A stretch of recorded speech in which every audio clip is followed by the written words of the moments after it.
You have 72 hours to remove the satellite dish, or the HOA will remove it for you. That was the voicemail waiting for me on a Tuesday morning, and the woman who left it didn't know she'd just threatened something federal law says she has no power to touch.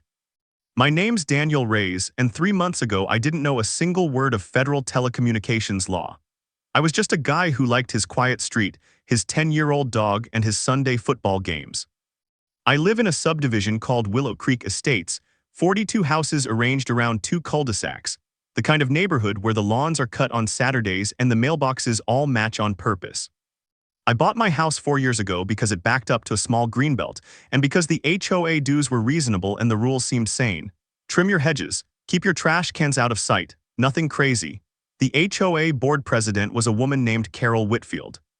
Carol had been running that board for 6 years, and in that time she developed a reputation for 2 things: knowing every line of the covenant by heart and enforcing the lines she liked while conveniently forgetting the ones that limited her power. She drove a white SUV with a Willow Creek Estates parking permit displayed like a badge, and she walked the neighborhood most evenings with a clipboard, not for exercise but for inspection. I worked from home doing IT support contracts, which meant I needed reliable internet more than most people on my street. Where I lived, the cable company's service was spotty at best, dropping out during storms, crawling to a stop every evening when half the block streamed something at once. So 18 months earlier, after losing a client call to a buffering screen for the 3rd time, I'd had a technician install a small satellite dish on the back corner of my roof. 18 inches across, gray, barely visible unless you walked into my backyard and actually looked up. It gave me the internet and TV service I actually needed, and honestly, it fixed my life. Nobody said a word about it for over a year. My neighbors waved at me on trash day.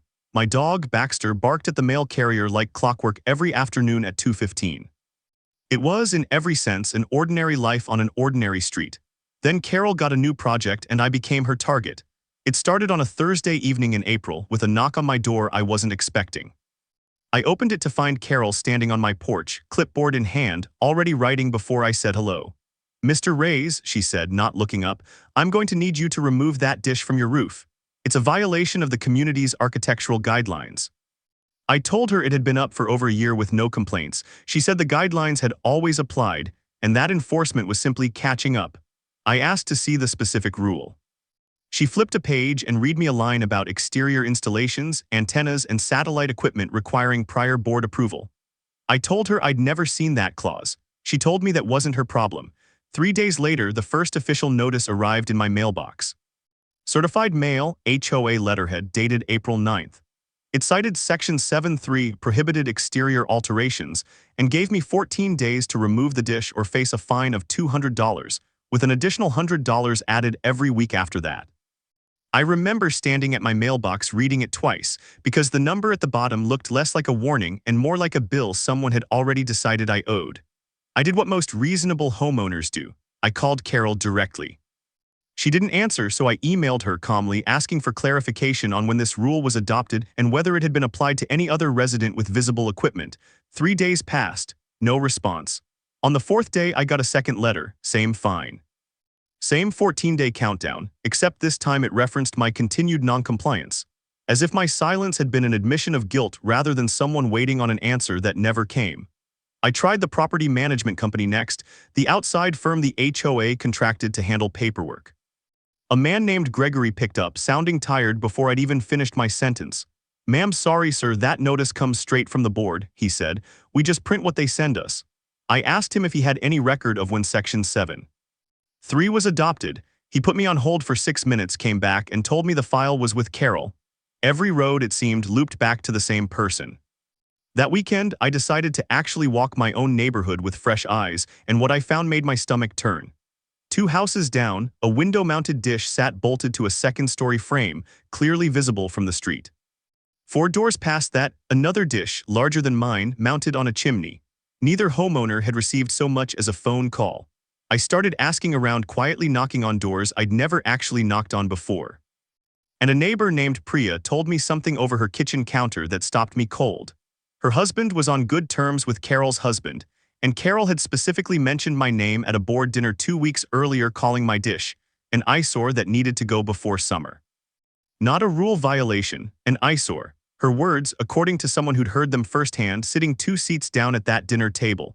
Priya looked almost embarrassed, telling me like she was handing me something she wished she didn't have. I sat with that for a long moment. This wasn't about a covenant clause. This was personal, and I still didn't fully understand why. The following Monday, I found out. I ran into Carol at the mailboxes, and for the first time she actually explained herself, though not in the way I expected. Some of us on the board feel these installations lower property values, she said, arms crossed. We're trying to keep this neighborhood looking a certain way. I asked her directly whether the 2 other dishes on my street had received any notices. She hesitated half a second too long before answering. We're getting to those. I didn't believe her, and I had a growing feeling she knew I didn't. That evening, the fines kept climbing on paper even though nothing on my roof had moved, and I realized I had a choice to make. I could keep pleading my case to a woman who wasn't listening, or I could find out whether Carol Whitfield actually had the authority she thought she had. I started with the HOA's own governing documents, requesting the full covenant and any amendment history from the property management company. It took 4 emails and 1 increasingly annoyed phone call before I finally received a PDF, dated and time-stamped, showing the Section 7.3 language Carol had quoted me. According to the amendment log, that section had been added 2 years after I purchased my home, through a vote I was never notified about, at a meeting with an attendance record showing 11 of 42 households present. Carol was one of them. I read that number 3 times. But even a properly adopted rule doesn't automatically win against something bigger, and that's when I remembered a conversation from years earlier, back when I worked a short IT contract for a company that installed home satellite systems. Someone in that office had mentioned, almost in passing, that dishes under a certain size were protected by a federal regulation that HOAs couldn't override no matter what their covenant said. I hadn't thought about that comment in years. Now it was the only thing on my mind. I spent that whole Wednesday night down a research rabbit hole, coffee going cold beside my keyboard, browser tabs multiplying past 20, and what I found didn't just surprise me, it changed the entire shape of the fight. There's a rule from the Federal Communications Commission called the Over-the-Air Reception Devices Rule, OTARD for short, and it does something most homeowners have never heard of. It strips HOAs' condo boards, and even some local governments of the power to ban or unreasonably restrict antennas and satellite dishes under 1 meter 39 inches in diameter. When they're installed on property, the resident controls exclusively like their own roof or a patio. My dish was 18 inches. My roof was mine, deeded outright, no shared structure. On paper, in black and white federal language, Carol's Section 7.3 had no legal teeth against equipment like mine. I printed the regulation. I printed the FCC's own plain language guidance sheet explaining it in simple terms. I printed my HOA's amendment log showing 11 attendees out of 42 households. Then I drafted a letter of my own, and for the first time since April, I felt like the ground under my feet had changed from mud to concrete. I sent that letter by certified mail on a Friday, addressed to the full board, not just Carol, with copies of the FCC rule attached and a single request: rescind the notices and confirm in writing that no further fines would be assessed. I expected silence. I expected another form letter. What I got instead 4 days later was something I hadn't planned for at all. A phone call from a board member I'd never spoken to before, and her first words were, "Daniel, we need to talk about what Carol's been doing, and it's not just about your dish." That sentence sat with me for a full 10 seconds before I said anything back. Her name was Renee Alvarez, and she'd been on the board for less than a year. She told me she'd voted against pursuing enforcement action against my property back in a closed session I never knew existed, and she'd been overruled 3-1. "I want to be honest with you," she said, her voice lower now, like she was checking that no one else was in the room with her. "The way Carol talked about your file, it didn't sound like a covenant issue. It sounded personal." She said Carol had pushed hard for it, using language Renee described as unusually aggressive for something as small as a dish. Renee also mentioned something that made the whole picture snap into focus. Carol's brother-in-law worked for the regional cable provider, the same one whose service I'd dropped 18 months earlier when I switched to satellite. "I'm not saying that's the reason," Renee added quickly. "I'm saying I noticed it too, and it bothered me enough to call you. I didn't have proof that was the reason, and I want to be fair here, but the timing and the intensity suddenly made a lot more sense." 2 days after that call, the fines still sat on my account, now totaling $900, and a third letter arrived threatening a lien on my property if the balance wasn't paid within 30 days. A lien on a house I'd worked 6 years to afford. over an 18-inch dish that federal law protected before that letter was even printed. I sat at my kitchen table that night with Baxter asleep at my feet and read the letter 4 times, and somewhere around the 4th read, the fear in my stomach turned into something closer to resolve. That's the moment I stopped writing polite emails and decided the next conversation was going to happen in person, in front of the full board, with the FCC rule in my hand and no more room for anyone to pretend they didn't know. I requested to be added to the agenda for the next general board meeting, citing my right as a homeowner under the association's own bylaws. The property manager tried to push me to a future session. I told her I'd be attending regardless, agenda item or not, and I'd be bringing documentation. She stopped arguing. The meeting was held on a Wednesday night in the clubhouse, folding chairs squeaking under a low hum of fluorescent light, a table at the front, 5 board members, and about a dozen residents scattered in the back, most of them there for a landscaping budget vote they didn't know was about to get delayed. Carol sat at the center of the table like she always did, clipboard replaced tonight by a thin manila folder she kept squaring against the table edge. When my name was called, I stood up, walked to the small podium and set down 3 things. The federal OTARD rule printed and highlighted, the amendment log showing 11 of 42 households at the vote that created Section 7.3. And copies of my $900 fine notice with the lien threat circled in red. I'm not here to argue about aesthetics, I said. I'm here because this board issued fines and threatened a lien over equipment that federal law explicitly protects, and I have the documentation to prove it. I read the regulation aloud slowly so there'd be no confusion about what it said. Dishes under 1 meter on exclusively controlled property cannot be prohibited or unreasonably restricted by an HOA. I held up my dishes spec sheet, 18 inches. I held up my property deed. Sole ownership, no shared structure. Carol tried to interrupt twice. The first time she said the board had broad authority under the covenant.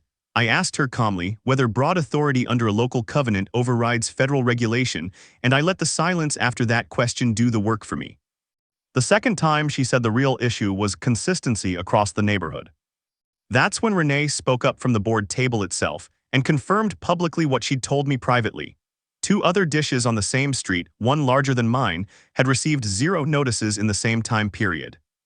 A resident in the back row, someone I didn't even know, said quietly but clearly, "That's not consistency, that's a target." The room got very still. Somewhere behind me, a folding chair creaked as someone leaned forward to hear better. The board's own attorney, present that night for an unrelated matter, was asked directly by another resident whether the fines could legally stand against a federally protected installation. He didn't hesitate. "No," he said, setting down his pen. "If the device meets the OTARD criteria, association covenants can't override it." Any fines issued on that basis would need to be reversed, and honestly, continuing to pursue them after being notified could expose the association to liability. I watched Carol's face while he said it, and for the first time in 3 months, she didn't have a follow-up line ready. She looked down at her manila folder like it might offer her one. The vote to rescind my fines and formally acknowledge the federal protection passed 4-1. Carol was the one.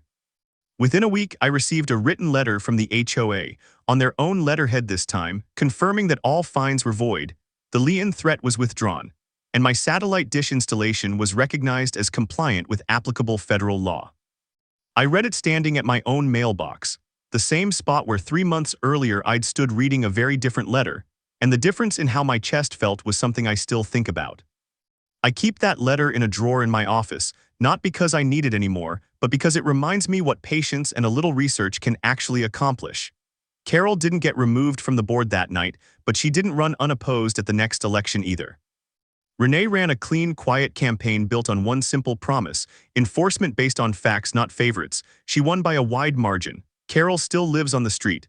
We nod when we pass each other now. Nothing more, nothing less, and honestly, that's fine by me.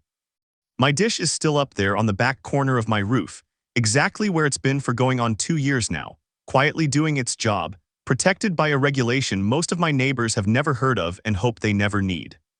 Priya's window dish is still up too, and so is the one on the chimney 4 doors down, and nobody's clipboard has come near either of them since.